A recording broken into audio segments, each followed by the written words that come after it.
Rusty Quill presents. Welcome to Ain't Slayed Nobody. This is an actual play podcast intended for adults and may contain material that some people find disturbing. Please see the episode notes for content warnings and listen with care. Hey y'all, this is Cup reminding you that we are on Patreon. We just completed our long-running World War II Cthulhu series, The Meat Trade with Scott Dorward, so that is all ready for you to binge. We're also doing early drops of all of our improv videos and our Cosmic Dark campaign with Graham Walmsley. That's amazing, so don't miss out. This is a great community and we'd love for you to join. Most of all, you're helping to support our show. You can sign up right now at patreon.com/ain'tslayed. That's patreon.com/ain'tslayed. Thank you. Hey, this is Naomi Ekperigan, co-host of the podcast Couples Therapy. I wanted to talk to you about Boost Mobile, the newest 5G network in the country. Boost Mobile's new network delivers customers the speed and service they'd expect from the big three, plus groundbreaking benefits you'd only get from a true challenger in the industry, like letting people try the network risk-free for 30 days, and offering a $25 per month unlimited plan that's guaranteed to never go up in price. So visit your nearest Boost Mobile store or find them online at boostmobile.com.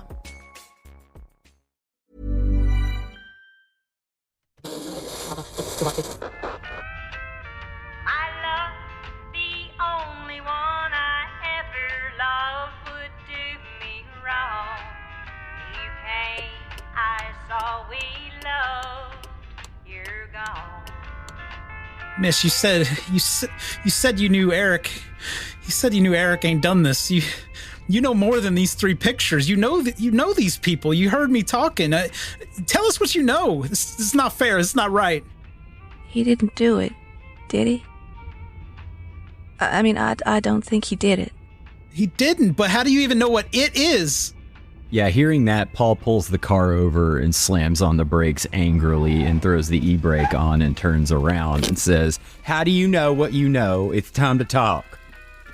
'Cause I spoke to them last night. It's all messed up in my head. I believe that. Man, I'm sorry.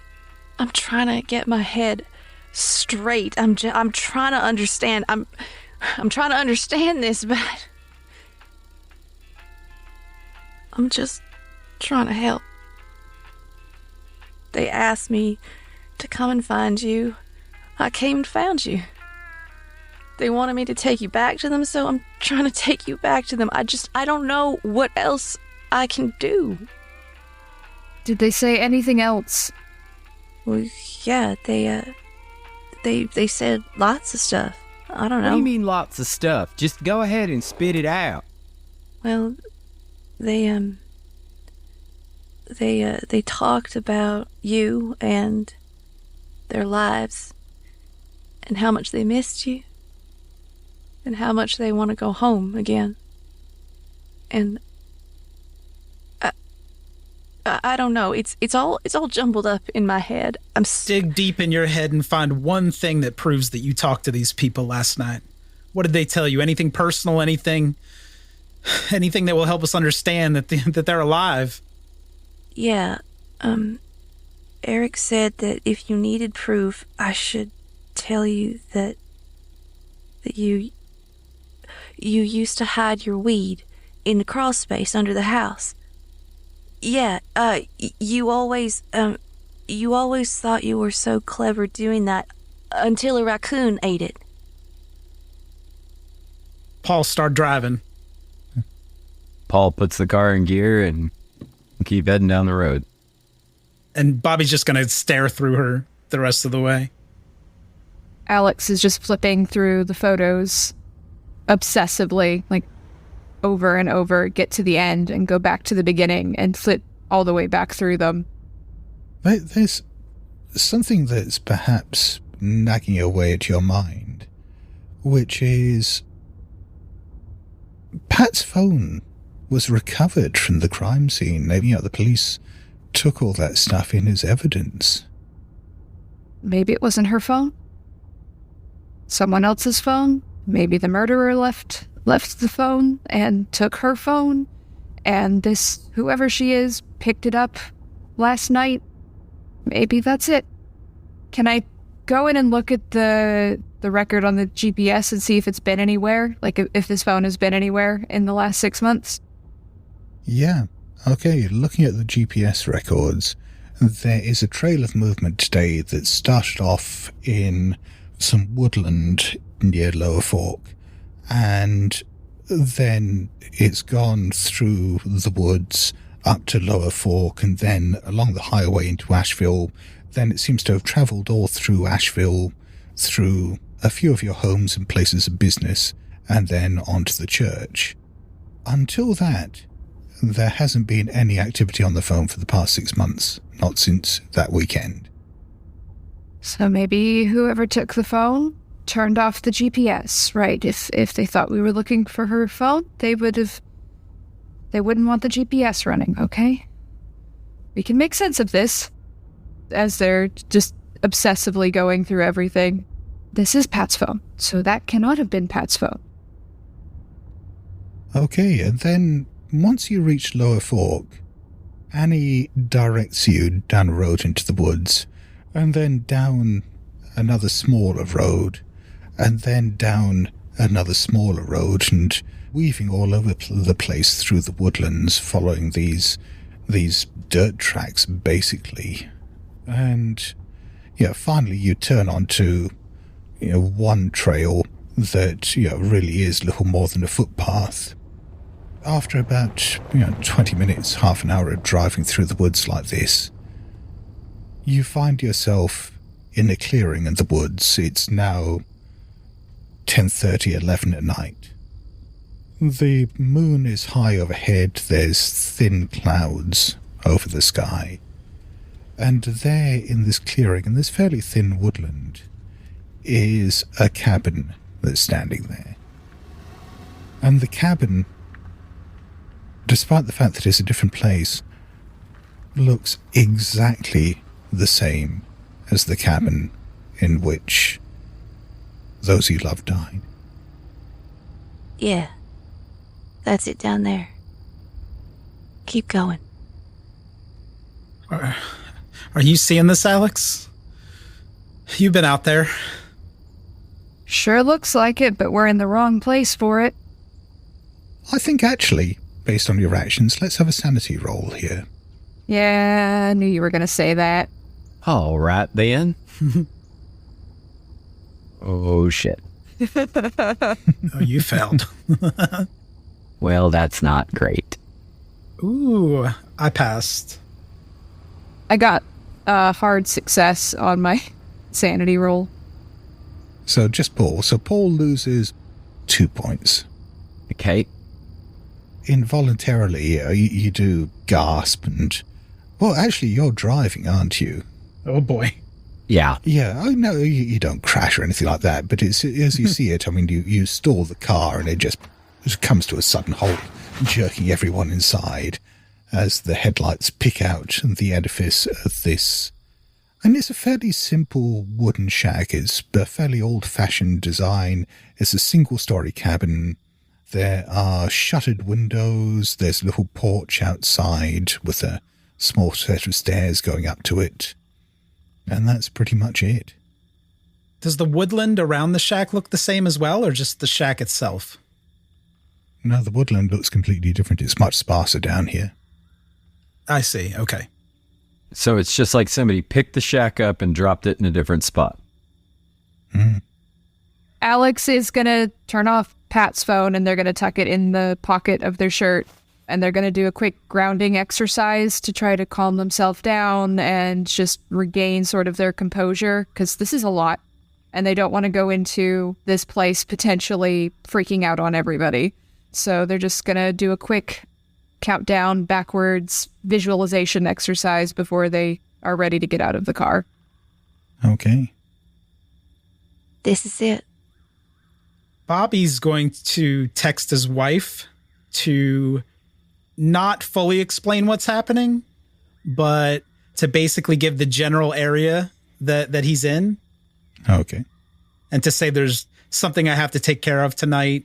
like a little more sentimental than usual too. Talk, just how much he loves her and wants her to be strong. Oh, okay. I don't know what Bobby's relationship with his wife is like, whether you're going to get a heartfelt text back or whether it's just going to be K. It's going to be anger that I didn't get home right after the meeting. Are you at the sip and zip again late? God damn it. And he's also going to test the flashlight on his phone to make sure that, the battery looks good and everything.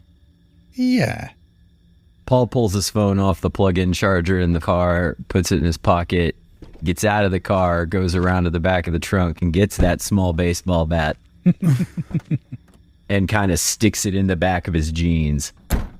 Paul, you got anything else useful in this car? Tire iron, flashlight? There's a tire change kit over there. There might be a crowbar or something in there. You want to go check it out? Pops the trunk for everybody else to go scavenge through. Can I look to see if there's anything? If you've got a breakdown kit there might be a flashlight as well. And I do. At the very least, then, you can get a flashlight and a tire iron out from there. Okay. Alex gets out of the car. They've got their jacket on because it's March, so it's still a bit chilly, and they've got an under-the-arm holster for their 44. It's covered up by the jacket because they are concealed carrying. This is North Carolina, y'all. That's what we do. Yep. But they do have their gun. Nice. Can we get specifics on just how small this bat is? Is it like a novelty bat you get at the minor league baseball game? I have one. Oh, no. Let me go get it. I'm picturing it as kind of a rounder's bat. Okay, let's see. No, it's like there. Yeah, that's a rounder's bat. It's like a Kosh. Well, happy bat. I ain't making this shit up. I'm method. I thought it was going to be like an oversized pencil, so that's encouraging. Oh, God. Anyway, you are there in this clearing outside this cabin in the woods. As I said, there's moonlight giving you a bit of light out here. There's no light at all coming from the cabin. Alex wants to take a quick look around the cabin, the exterior, to see if it's more than just a passing resemblance. Yeah. Because they were expecting to come to a cabin, right? So they're wondering how much of it is just their mind tricking them into, well, you were expecting this, so here it is, versus what it actually looks like. Okay, so from the outside, it looks exactly the same. There are a number of windows, which are all covered with wooden shutters. There's a wood pile around the back. There's an outhouse. And that's pretty much it. And they look back at the other two. Far as I can tell, it's exactly the same. And we know that ain't possible. You've been out there though, right? And this is exactly what it is? I've been out there a couple times, Paul. I took you out that one time and you didn't want to go all the way, and I had to let you off at the gas station, if you remember. Sip and zip. Yes. You wanted to see Bobby for some reason, thought he could calm you down. I had to eat one of those stupid donuts. And I've been out to the cabin a couple times, Paul. I've been around the whole thing and it looks like this, and Paul, how's this possible? I don't know how it's possible. I'm not any kind of scientist. I ain't no extraterrestrial person. I don't know anything about sci-fi. What is going on? They're in there. Time to find out. And Alex is just going to march towards the front door. They're going to knock, but not kick the door down. Okay. Like some people do. Bobby's going to yell from outside the cabin because he's not that eager to go inside. Eric! Just hollering toward the cabin. No answer. So Alex goes up to the front door, and they knock, and there is no reply from inside. You're telling us there's people in here? I think so. But they were last night. They asked me to bring you here. Well, why'd they answering? I don't know. And Alex is going to knock again while they're talking in the back. Pat! Are you in there? No answer. Is that door open? Alex jiggles the handle, not quite open yet, but checking to see if it's locked. It's not locked. Y'all, it's unlocked. We going in? Well, hell yeah, we're going in. She says Arcane in there. I'm going. Hell, let her go in first. I think you should. I mean, they're waiting to see you. Paul rushes by Alex and kind of shoulders the door open. Okay, yeah, you shoulder the door open and go inside. It is perfectly dark in there, but you had some light sources. Inside, it's mainly a single room. There are doors to a couple of bedrooms. Looking around inside, it's sparsely decorated. There is a fairly large wooden table with some fairly simple rustic wooden chairs. There is an old wood-burning stove. Over against the back wall, there are a couple of cabinets. Next to that, wooden cabinets. There are hunting trophies, or at least deer skulls with antlers, mounted up on the walls. And under the table, there is the outline of what is probably a trapdoor. Does it look the same as the other one did? It looks exactly the same. The furnishings are the same. Everything is the same. Is there any, stains or evidence that a murder happened in there, or is it pristine and clean? You look around for a little bit, flashing the light around. And yeah, you can't see any bloodstains, scuff marks, gouges. I know y'all don't like me. Are you in on this? Paul? I thought we was friends. No, I'm not in on this. We are friends. Are you kidding me? She showed me a picture of my brother. Why do you think we're out here? I don't know. It just doesn't make sense. Alex looks back at Annie like, ma'am, could you come in here, please? I don't want to. Ma'am, please. She's got her arms crossed across her chest and her head down, and reluctantly she shuffles into the doorway. Ma'am, where in here did you see them? You took a picture, but I can't quite tell on the phone where you took that picture, ma'am. Over there. She points out a section of the wall between a couple of the windows. There's no one here. Paul gets his flashlight out and illuminates that wall for Alex. Yeah, there's no sign of anything. It looks the same. Yeah. Ma'am, there's no one here, and my friend here has been walking all around this place, and we don't see any sign that anyone's been here in a while.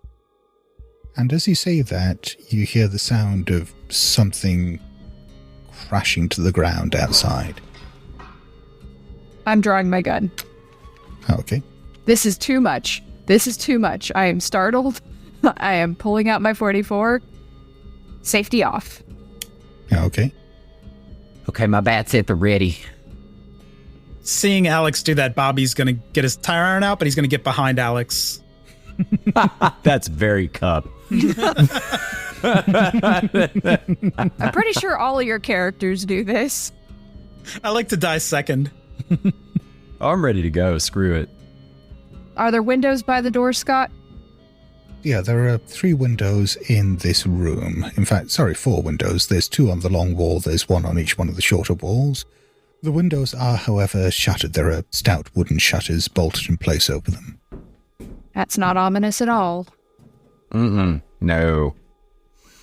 I'm gonna, kind of lean up back against the wall next to the door and try to peek out around the edge and see if I can see anything or anyone. It sounded like the noise came from the back of the shack. Paul, do you want to go see what was back there? I think I do. Be my guest. All right, so Paul's going to go check out where the noise came from. And Alex was going with Paul, is that right? Or? Yes. Cover. Yeah, cover me. Okay. What about Bobby? I ain't staying in here by myself. He's going to follow them, but at a little bit of a distance behind Alex. you're a little bit behind. As you're just leaving the shack, from inside, you just hear quietly, "You came." And it sounds like Eric's voice. Eric? I'm going to turn around to see where that came from. Okay, we'll get back to you in just a moment. Oh, perfect, yeah. Meanwhile, we'll deal with the other two as they head round the back of the shack. You go round there and you see pretty quickly what made the noise, which is the wood pile seems to have collapsed. There's small logs of wood just scattered all over the place. You see anything there, Paul? Just a bunch of wood. Nothing too scary back here. I just wonder what knocked it all over. And as you say that, you hear the sound of movement deeper in the woods. A twig breaking and the rustling of undergrowth. Did you hear that? Jeremy? Jeremy, is that you? Can I roll a spot hidden and look in the woods? You certainly can. All right, I passed. Paul, as he's shining the beam deeper in the woods, just sees behind a tree for a moment. There's someone's hand on the tree, and then it just disappears behind the tree. Alex, did you see that hand? See what hand, Paul? There was a hand on a tree, and then it moved as soon as I shined the light on it. I think you've been watching too many horror movies, Paul. I told you not to do that. You know you get nightmares. Well, okay, but I haven't been watching a lot of horror movies. I've been watching a lot of YouTube to distract myself, and there was a damn hand on that tree. Now, Paul, we called out. Nobody responded. Don't you go psychologist on me. Don't do this bullshit. You're the one who's usually asking me for free sessions, Paul. So you're getting one. Okay, well, this ain't a session. We're in the woods by somebody that brought us to see our dead relatives. Now, what are you explaining now? All I'm saying is you called out. Nobody answered. So if you did see a hand and someone's running away in the woods, don't you think that means they're probably up to something nefarious? Yes, I do. You didn't hear any sound of them running away. And you would have. They're close enough that you would have. Or they're hiding and watching. She brought us out here. But don't you think they'd respond if they were expecting us? Well, you'd hope, but they are also dead. I know. There's no reason for them to be hiding, whether they're ghosts, which I don't believe in, but they should be responding if they're ours.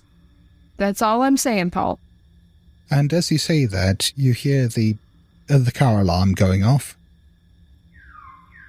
Paul, I think we should go back in. See what Bobby did to himself at this point. Let's cut back to Bobby. So, Bobby had just heard Eric's voice from inside the cabin.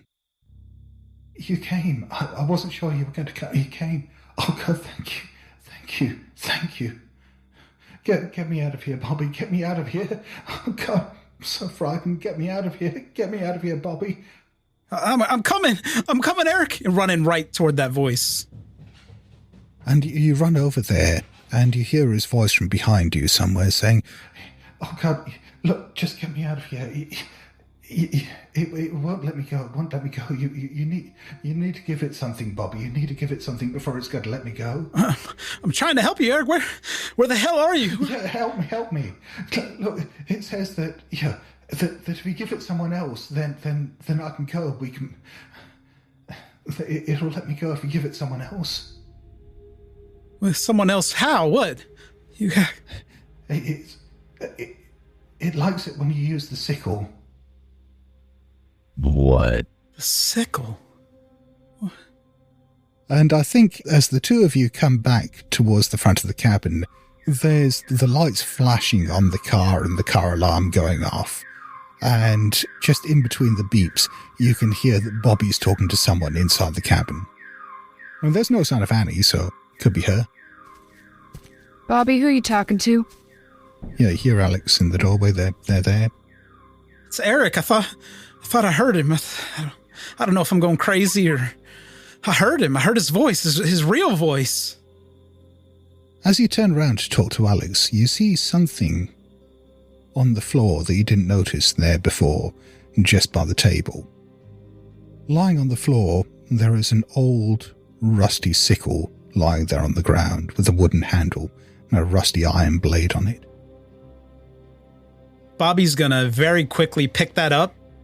He backs away as he's explaining to Alex, and if Paul's there too, just saying, this will do better than the tire iron. I found this. This is good. You're having to shout a bit to make yourself heard because the car alarm is still going. As Bobby's yelling, trying to explain his intention with the sickle, he's holding it up almost menacingly, explaining to him, I found this. I think it'll be a better weapon for us in case we run into trouble. Bobby, you're going to want to put that, just down just a little bit. Okay, I'm getting a little wary of what you're doing here. Well, you got a bat and she's got a gun. Can't I have a good weapon too? You can have whatever you want. I don't care. Just don't hold it up like you're going to hit us. What the fuck is going on? Paul, go check on your car. But you coming with me? You draw that gun and cover me. Yes, I'll come with you. Just shut off the fucking car. I did 3 times. You heard me do it. Go out to the fucking car. All right, so Paul goes out to the fucking car. And I'm going to be like 6 feet back from the car, and I'm going to do a lap. You can see a couple of things. First of all, one of the windows is smashed. And also, as you flash the light around, it looks like all the tires have been slashed. Y'all, my car's fucked up. Well, we knew that when we rode all the way up here in it. No, I mean, it's fucked up more than usual. You don't have to keep giving me shit about my late model vehicle. All right? They don't pay me enough. As you're completing your circuit from round the back, and Alex is providing cover with the gun from the other side, you hear a soft voice from behind you. Oh, Paul, God, thank God you're here. You got to get me out of here. Got to get me out of here, Paul. It seems to be coming from the undergrowth behind you. Jeremy? Jeremy, is that you? Hearing his brother's voice, he runs to where it's coming from. So, Alex, you catch sight of him for a little bit because of the light, and then, he disappears around a tree and you've lost him completely. I'm not following.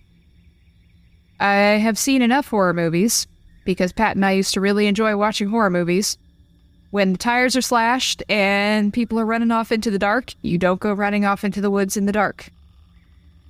Speaking of Pat, you hear her voice coming from the car. Alex, is that you? Alex, I can't see anything, Alex. I can't see anything. Where am I? Pat? I can't see anything. Very cautiously approach the car. Help me, Alex. Help me. It won't let me go, Alex. It won't let me go. It won't let me go until it gets someone else. Until it has someone else. What do you mean, Pat? Who's got you? It's the cabin. Alex, it's the cabin. It won't let me go. I can't get out of the cabin. But you're out here. I hear you. I'm not really. I'm still in there. It's taking everything I can just to speak to you. Please, oh God, get me out of here. Just do whatever it wants. I want to know what it wants. It wants you to use the sickle, Alex. It wants you to use the sickle. I swing around and stare back at Bobby. Well, let's cut very quickly to Paul as Paul's running off in the woods. And you don't get that far before, once again, you just see the shape of Jeremy disappearing around a tree. And you realise, that hand you saw disappearing around the tree earlier, that must have been his.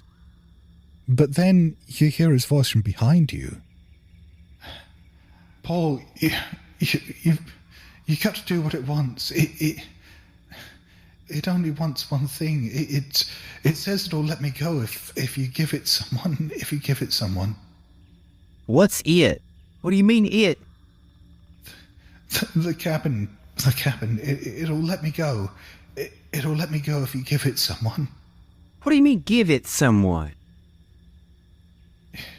You have to give it someone. It wants blood. It wants you to use the sickle. What? Use the sickle? You want me to kill someone? That ain't you. I haven't asked any of you to make sand rolls for this yet, which was a monumental oversight. So let's do that. Oh, let's. I was wondering. Ooh, I passed. Ooh. I failed mine. Yay. I failed as well. Oh, good. This is what we like. Yes. Bobby has lost 5 points of sand, I think, from this, because this is just clearly impossible. Let's have an intelligence roll off you.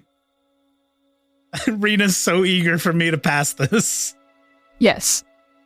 Oh, goodness. I definitely did pass it. I have the sickle. What do I need to do? I need more information. Bobby's so confused and maybe a little bit paranoid now, but he's at least going to go into one of those empty bedrooms trying to, find Eric. I'm guessing by the time the others come back, you have pretty much ransacked this. I mean, there's going to be furniture overturned, the cabinets open. No Eric, however. And Alex failed as well, is that right? So only 2 points of sand for you. God damn it. Come on. Why can I never go crazy in a game with you? Give it time. Oh, God, that was ominous. You clearly aren't holding it together that well. Yeah, you can still hear Pat's voice coming from the car. This is some kind of hallucination brought on by trauma. I had a very rough week, and then all of this with the pictures and being brought her phone. I'm hallucinating. Yeah. It's just auditory hallucinations, that's all. It's not real. Pat's dead. And would this be a good point for Paul to come out of the woods? As Alex is standing there talking to themselves, saying Pat's dead is not real over and over again. Paul is slowly walking towards the house. His eyes are as big as saucers. And he's just kind of got this dead shock look on his face as he walks up to everybody and says, The house wants blood. You didn't lose sanity. That's just Paul being matter of fact. Yeah. Paul, we're having some kind of group hallucination. Maybe there was some kind of psychotropic hallucinogen. Maybe that girl did something, released something in the car. It's some kind of sick prank. That's all it is. A house is not an animate object. It can't want blood. Now listen to me. We just saw pictures of our dead relatives have been brought to a cabin. I want you to look around. My car's fucked up. He's got a sickle, and the house wants blood, and my brother just told me to use the sickle. So why don't you tell me about that? What kind of group-ass hallucination bullshit's going on here? I didn't say there weren't other people here now. Annie, whatever her name was, could have brought us up here as some kind of sick prank. Has a house ever asked you for blood before, Paul? Where the hell is Annie? I mean, that's a good point. Where is Annie? I assume she's in the house. She's not outside. What did you hear? Alex, what did you hear? You walked over towards the car. You were covering me. What did you hear? This is why I think it's some kind of group hallucination, Paul. Because I heard Pat, but she was saying the same thing you were saying that your brother told you. So our hallucinations are communicating with each other. Is that what you're telling me? No, but if we're all experiencing the same kind of trauma with the same kind of drug at the same time, we could all be hallucinating the same thing because it's the atmosphere. Now, I ain't take no drug. Did you take a drug? We had a discussion about aerosols, remember? Okay, yeah, but that's just kind of outlandish because she just stood there staring at the damn window the whole car ride. How's she gonna leak a hallucinogen? Plus, we was driving. what about the house, Paul? We were all in the house. Okay, but just hear me out here. The house is the same fucking house, but it's not in the same fucking place, okay? Now that is a conundrum. Isn't it? There's a rational explanation for all of this. Don't be jumping straight to the house wants blood, Paul, because that's how we all get killed, Paul. I didn't jump to the house wanting blood. My brother, who has been dead for 6 months, told me plainly that the house wants blood, okay?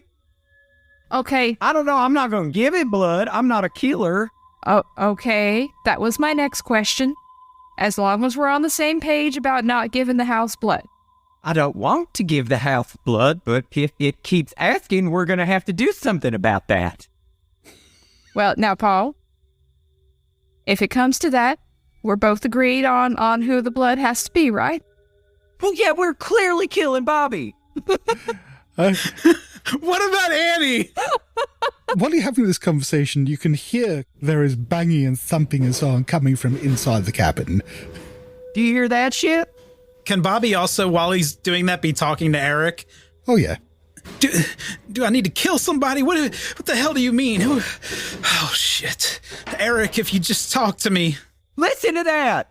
I don't know if it's loud enough for you to hear all the words. We hear kill somebody. I think just kill is enough, yeah. So, Paul, we are in agreement. If the house ends up needing blood, we give it Bobby's. Okay, but I was told to use the sickle. I ain't got a sickle. I got this fucking thing. Okay, we're going to have to get the sickle from the guy who may be the twin brother of the person that killed everybody. Or it could be the same person. We don't know.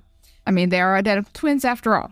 Okay, so you're getting on me for logic, and you're saying that twins are the same person when one of them's dead.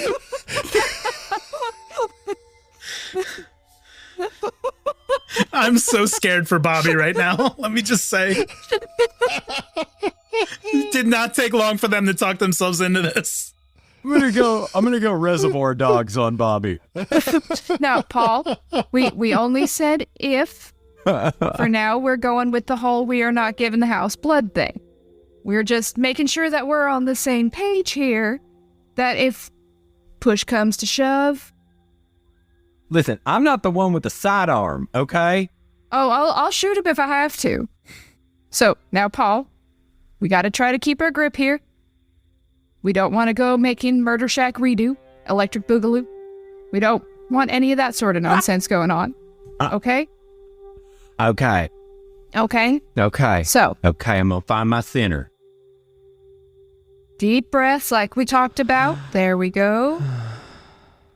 There we go. Focus. Okay. So. I feel better. There we go. Now, we're going to go in there and see what the hell is going on with Bobby. And then we'll figure out what we need to do from there.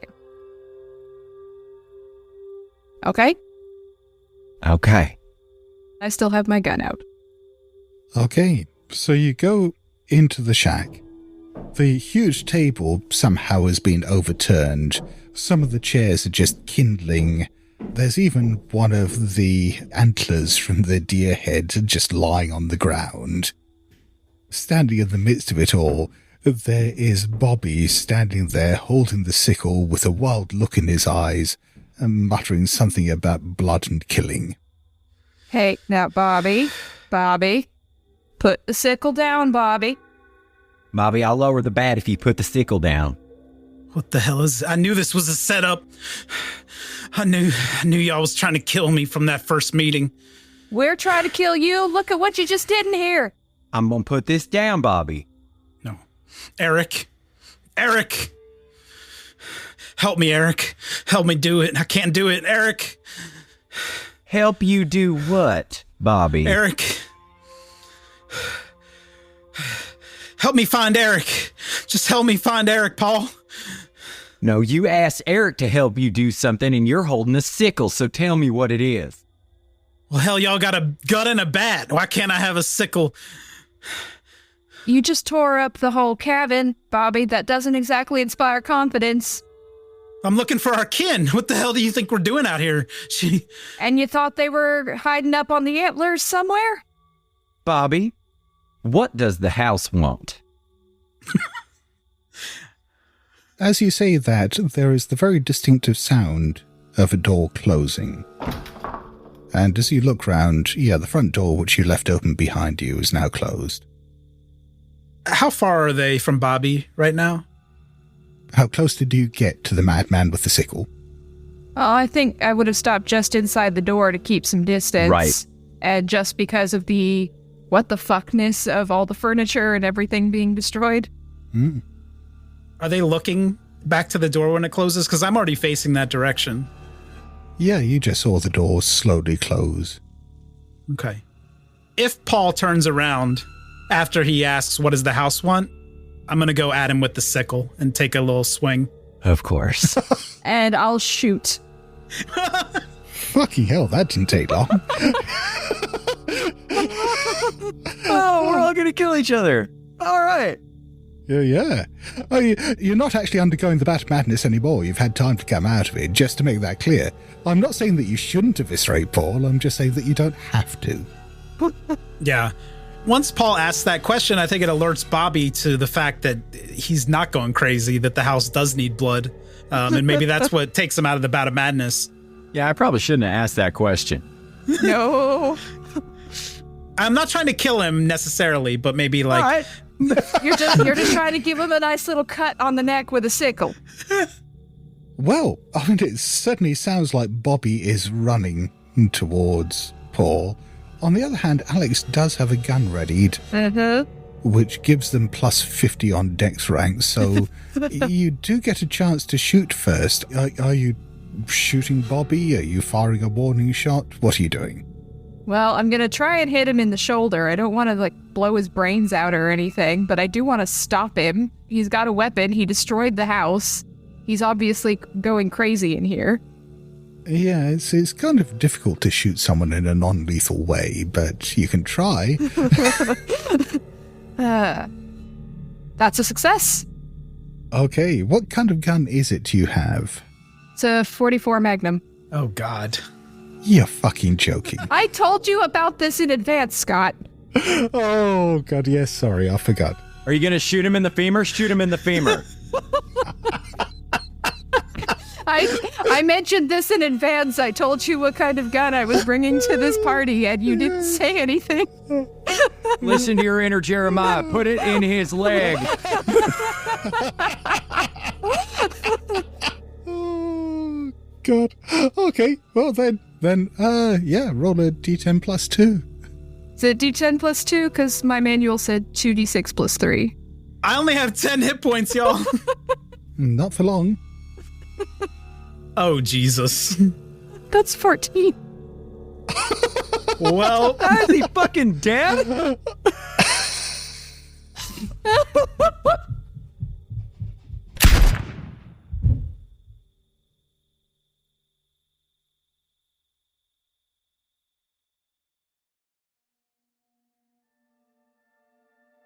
thank you for listening to Ain't Slayed Nobody.